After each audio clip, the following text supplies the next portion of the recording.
네, 블루캠프 오늘은 윤건영 더불어민주당 의원과 함께합니다. 어서 오세요. 네, 구로울의 윤건영입니다. 자, 앞서서 성일종 의원하고 인터뷰를 했는데요. 네. 성일종 의원은 만약에 러시아가 북한에 첨단 기술을 제공을 하면 네. 우리가 우크라이나에 무기를 지원하는 방안을 검토해야 된다. 이런 요지의 주장을 했거든요. 어떻게 평가하십니까? 대단히 위험한 발상이죠. 그래요? 예. 한마디로 말하면 대한민국의 전쟁 참전 선언하고 똑같은 거 아닙니까? 참전 선언에 해당이 된다. 아니, 당연하죠. 국제전에 우리나라가 참전하겠다는 건데요. 정말 그런 생각을 어떻게 할 수 있죠? 제가 더 심한 말을 할 수도 있을 것 같은데 예. 지금 방금 공중파 방송이다라는 생각이 불현듯 들어서. 그래요? 네. 그런데 지금 이제 아까 성일종 의원은 그러니까 국방이 열리면 이 이야기를 또 다른 국민의 의원들도 할 거다 이런 이야기를 하던데요. 네. 그래서 만약에 정부 여당이 입장을 이렇게 잡고 추진을 한다면 그때는 어떤 상황이 초래될 거라고 전망을 하시는 겁니까? 미친 거죠. 네. 발을 조금만 네, 수론해 주십시오. 네. 아니 또 원인을 따져보면요. 북한과 러시아가 이렇게 밀착된 거는 사실 윤석열 정부한테 절반의 책임이 있죠. 왜냐하면 윤석열 정부가 한미를 강조하고 군사훈련하고 심지어 사실상 한미일 군사동맹까지 나가니 그런 분위기를 몰아갔지 않습니까? 북한으로서는 기댈 곳이 중국, 러시아밖에 없는 상황이 된 거죠. 그런 점에서 윤석열 정부가 어느 정도는 빌미를 준 거죠. 이런 부분에 있어서. 근데 그동안 역사적 경험에서 보면 한미일이 강조가 되면 북중러가 가까워지는 경향이 분명히 있었거든요. 네. 그런 상황에서 북한만 그런 필요성을 느끼는 게 아니지 않습니까? 중국과 러시아도 똑같이 한미일 공조에 대응해야 될 필요가 있기 때문에 이런 상황이 벌어지는 건데 이걸 단순하게 흑백 논리로 북한과 러시아가 가까워지니까 우리가 군사무기를 지원해야 돼. 이런 논리가 어디 있습니까 세상에. 그래요. 그러면 만약에 그런 상황이 실제로 벌어진다면 러시아는 우리나라를 적대국으로 간주를 하게 되는 겁니까? 당연히 적대국으로 간주하는 거죠. 그리고 아까 방송에서 기업과 뭐 교민들에 대한 걱정이 정말 대수롭지 않은 것처럼 말씀하시는데요. 그건 전혀 다른 문제입니다.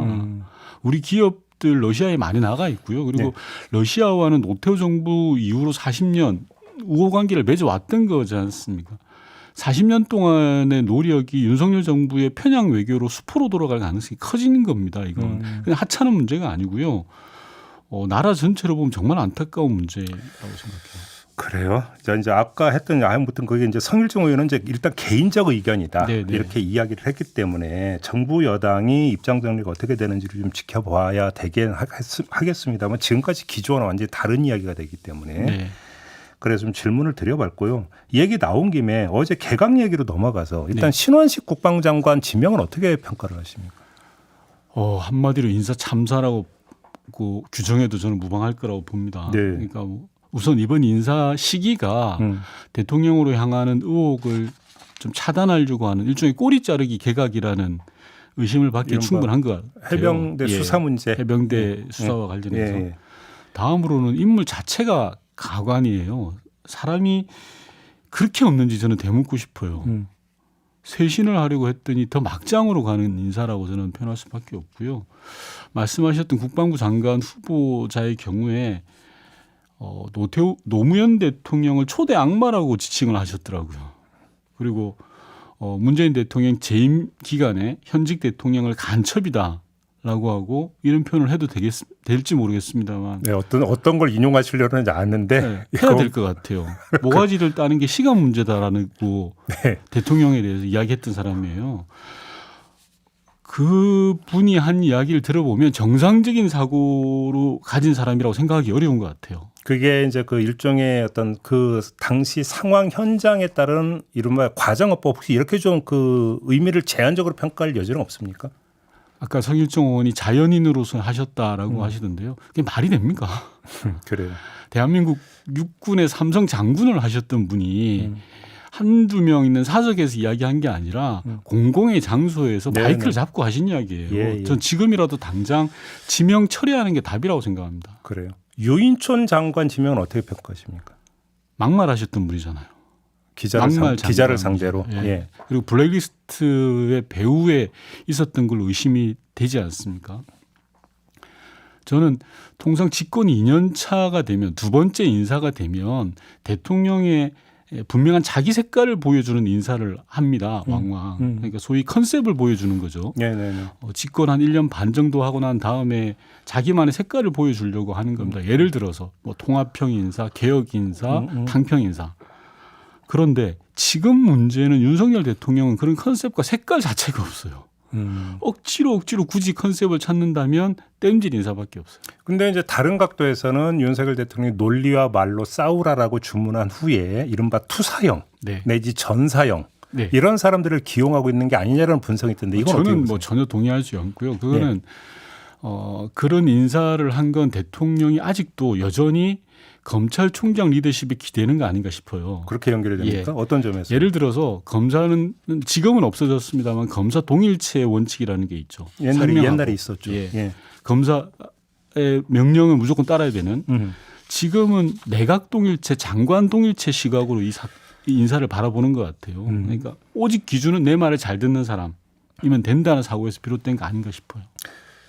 신원식 장관 지명으로 다시 돌아가서 그 민주당에서 이종섭 장관 탄핵소추안 발의 움직임이 나오고 나서 이종섭 장관이 사의 표명을 했고 네. 그래서 사표 수리하는 게 아니냐라는 또 그러니까 전망이 나왔습니다만 윤석열 대통령이 안보 공백을 이유로 수리는 하지 않겠다고 밝혔어요. 네.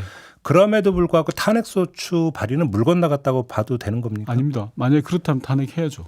아, 그런 입장에서요? 예. 저 개인적으로는 뭐 탄핵을 저는 100번도 당해야 될 사람이라고 생각합니다. 이종섭 장관이? 예. 그게 뭐 어떤 그 수사 외압 그 문제 때문입니까? 당연하죠. 그래요? 예. 그리고 국회에 나와서 위정도 하셨고 제가 볼 때는 거짓 증언도 하셨고요. 네. 상임위 과정에서. 제가 고민했던 건 저희가 탄핵을 하려고 하면 대통령이 사의 표명에 결재를 해버리면 탄핵 대상이 사라져 버리잖아요. 일단 장관직에서 끝나게 되는 네. 겁니까? 예. 그럼 탄핵이 원인 무효가 돼버리는 거거든요. 네. 그걸 두려워했는데 용산에서 만약에 사의 표명만 한 걸로 하고 장관직을 유지시키겠다라고 하면 좀 탄핵해야 된다고 생각합니다. 그러면 개인적으로. 그 이야기는 탄핵해보려면 해봐 이런 메시지가 담겨있다고 혹시 받아들이시는 겁니까? 모르겠습니다. 지금 용산에서 어떤 의도를 가지고 그런 이야기를 했는지는 모르겠는데요. 예. 나름 뭐 자존심을 세워보려고 했던 거 아닌가라고 생각합니다. 아, 그래요? 그럼 혹시 지금 말씀하신 그거는 당내에서 공감대가 형성이 되는 의견입니까? 왜냐하면 일부 보도를 보면 네. 이종섭 장관 탄핵소추안 발의 단계, 그러니까 검토 단계에서도 반대하는 의원들이 꽤 있다는 보도가 있었거든요. 아닙니다. 의원총회를 2번 정도 했는데요. 예. 탄핵 자체에 반대하시는 분은 한 분도 제가 본 적이 없어요. 그렇습니까? 예. 그거는 다만, 일치된 의견입니까? 네, 탄핵에 대해서는 뭐 우리 당 의원님들이 거의 다 동의를 하시는데 이 부분들이 원전 무효화되면 어떡하냐라는 부분들에 대한 걱정이 앞섰던 거라 네. 물론 탄핵안을 제출하는 것은 의원총회를 통해서 결정해야 될 사안이기 때문에 절차가 남아 있습니다. 그래요. 네. 그러니까 엊그제 그 의총에서는 사의 표명 소식까지만 전해졌을 때 일단 그런 보류 이렇게 갔던 건데 네. 그 뒤에 윤석열 대통령이 수리 안 한다라는 이야기는 의총 다음에 나온 얘기거든요. 그렇죠. 그러면 네. 혹시 의총을 다시 열어서 그러면 추진 탄핵소추 발의 추진 이렇게도 정리가 될 수 있다라는 뭐 말씀이십니까? 가능성이 없지 않습니다. 그래요? 그리고 그 부분은 지도부가 전략적으로 판단해야 될 부분이라고 생각합니다. 그러면 지금 혹시 그 의총이 다시 소집된다 혹시 이런 통보는 있습니까? 내일 오늘인가요? 오늘 정책의총이 있습니다. 아, 그래요? 예, 정책의총이라 뭐 사안은 좀 다르긴 한데 예. 어쩔지는 모르겠습니다. 알겠습니다. 의원님이 지난주 대정부 질의에서 대통령의 공식 일정이 하루에 1.7건, 공식 일정이 없는 날이 48일이나 됐다. 꿀직장이다. 네. 이런 지적을 하신 바가 있습니다. 네. 이건 일단 정확한 통계입니까?